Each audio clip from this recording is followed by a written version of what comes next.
Presidency কলেজে সুভাষচন্দ্র প্রচুর উৎসাহ নিয়ে পড়াশোনা করছিল। সুভাষচন্দ্র হঠাৎ ছন্দপতন ঘটল।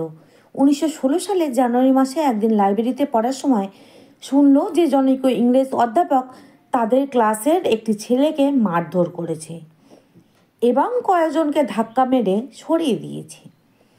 ক্লাসের প্রতিনিধি হিসাবে সুভাষ তৎক্ষণাৎ অধ্যক্ষ মিস্টার HR জেমসের কাছে প্রতিবাদ জানালো। বলল, ওটেন সাহেবকে এর জন্য ক্ষমা চাইতে হবে। অধ্যক্ষ জানালেন যে মিস্টার ওটেনকে ক্ষমা চাইতে বাধ্য করা তার পক্ষে সম্ভবপর নয়। পরের দিন ছাত্ররা ধর্মঘট করল। অধ্যক্ষ বহু চেষ্টা করেও সে ধর্মঘট ভাঙতে পারলেন না। মুসলমান ছেলেরাও মৌলভী সাহেবের কথায় কর্ণপাত করলেন না। এমনকি স্যার PC রায় এবং ডক্টর DN মল্লিকের চেষ্টাও ব্যর্থ হলো। অধ্যক্ষ প্রত্যেক ধর্মঘটি ছাত্রদের জরিমানা করলেন। প্রেসিডেন্সির মতো এরকম কলেজে ধর্মঘট হওয়ায় শহরের সর্বত্র উত্তেজনা সৃষ্টি হলো। ধর্মঘটের ঢেউ অন্য কলেজেও ছড়িয়ে পড়তে লাগলো। ধর্মঘটের দ্বিতীয় দিনে কর্তৃপক্ষ অধ্যক্ষ সাহেবের ওপর চাপ সৃষ্টি করতে লাগলো। মিস্টার ওটেন তখন ছাত্র প্রতিনিধিদের সঙ্গে আলোচনা করে ব্যাপারটা সেবারের মতো মিটিয়ে নিলেন। অধ্যক্ষ সাহেব জরিমানা মাফ করলেন না। ছেলেদের মেজাজ বিগড়ে গেল। কিছুদিন কলেজ ঠিকঠাক চলার পর আবার একদিন শোনা গেল মিস্টার ওটেন আবার প্রথম বর্ষের একটি ছেলের সঙ্গে অত্যন্ত খারাপ ব্যবহার করেছে। ছাত্রদের মধ্যে আবার উত্তেজনা দেখা দিল। এবার ঠিক হলো যে অধ্যক্ষের কাছে নালিশ জানিয়ে কোনো লাভ নেই। ধর্মঘট করলে শাস্তি পাওয়ার সম্ভাবনা। সুতরাং নিজেদের ব্যবস্থা নিজেদেরই করতে হবে। ফল হলো এই একদিন ওটেন সাহেব ছাত্রদের হাতে বেদম মার খেলেন। তার ফলে কলেজ থেকে আরম্ভ করে লাট ভবন পর্যন্ত সর্বত্র চরম উত্তেজনা ছড়িয়ে পড়ল। সুভাষ নিজের চোখে এ ঘটনা দেখেছিলেন। ছাত্রদের বিরুদ্ধে অভিযোগ জানানো হলো যে তারা ওটেন সাহেবকে ধাক্কা দিয়ে সিঁড়ির নিচে ফেলে দিয়েছে।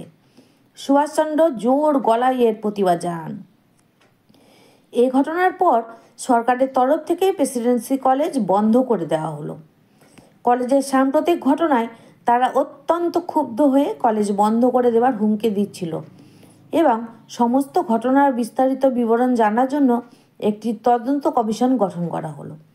কিন্তু মাঝখান থেকে সরকারের সঙ্গে কলেজের অধ্যক্ষের মর্যাদার লড়াই শুরু হয়ে গেল। অধ্যক্ষকে না জানিয়ে কলেজ বন্ধ করে দেওয়ায় তার আত্মমর্যাদায় ঘা লাগলো। তিনি শিক্ষামন্ত্রীর সঙ্গে দেখা করে ঝামেলা বাঁধিয়ে দিলেন আর তার ফলে তাকে অনির্দিষ্টকালের জন্য সাসপেন্ড করা হলো। দায়িত্বভার অপরকে বুঝিয়ে দেওয়ার পূর্বেই অধ্যক্ষ বাকি কাজটা সেরে গেলেন। তাঁর কুনজরে পড়া সব ছাত্রদের তিনি ডাকলেন, তাদের দারুণভাবে ভর্ৎসনা করলেন। সবশেষে সুভাষের ডাক পড়ল। তিনি যা বললেন তার মূল কথা হলো, সুভাষ অত্যন্ত বেয়ারা ছেলে, সে হচ্ছে পালের গোদা, সুতরাং তাকে কলেজ থেকে সাসপেন্ড করা হলো। কথাগুলো শুনে সুভাষের মাথা ঘুরে গেল। সে সাহেবকে ধন্যবাদ জানিয়ে সোজা বাড়ি চলে গেল। কয়েকদিন পর কলেজের পরিচালন সমিতির সভা বসল। সেখানে অধ্যক্ষ মহাশয়ের নির্দেশকে বহাল রাখা হলো। তার ফলে সুভাষচন্দ্রকে প্রেসিডেন্সি কলেজ থেকে বিতাড়িত হতে হলো। অন্য কলেজে ভর্তি হবার জন্য বিশ্ববিদ্যালয়ে আবেদন জানালেন, কিন্তু সে আবেদন বিশ্ববিদ্যালয় কর্তৃপক্ষ নাকচ করে দিলেন। তার ফলে বিশ্ববিদ্যালয় থেকে সুভাষ বহিষ্কৃত হলো, অর্থাৎ শিক্ষাজীবন শেষ হওয়ার মুখে চলে এলো। তখন একমাত্র ভরসা রইল তদন্ত কমিটির রায়ের উপর। তবে সামান্য একটি আশা ছিল যে কমিটির সভাপতি ছিলেন বিশ্ববিদ্যালয়ের ভাইস চ্যান্সেলর এবং কলকাতা হাইকোর্টের প্রখ্যাত বিচারপতি স্যার আশুতোষ মুখার্জি। ছাত্র প্রতিনিধিদের সঙ্গে সুভাষের ডাক পড়ল। তাকে জিজ্ঞাসা করা হলো, ওটেন সাহেবকে মারা কি উচিত হয়েছে? সুভাষ জানালো, মারা অবশ্যই অন্যায় হয়েছে, কিন্তু সাহেব দীর্ঘদিন ধরে ছাত্রদের ওপর মানসিক ও শারীরিক অত্যাচার চালাচ্ছিল। সেই জন্য তারা ক্ষিপ্ত হয়ে এ কাজ করেছিল। সেই সঙ্গে কলেজে ধারাবাহিকভাবে সাহেবদের অত্যাচারের কাহিনী বলে গেল। অনেক বললেন মিস্টার ওটেনকে মারার অপরাধে নিঃশর্ত মেনে না নিয়ে সুভাষ নিজের ক্ষতি করল। কিন্তু সুভাষ ভেবেছিল যে সে উচিত কাজই করেছে। অন্যায়ের কাছে সে মাথা নত করেনি। ফলাফল যা হবার হোক। যথাসময়ে কমিটির রিপোর্ট বের হলো।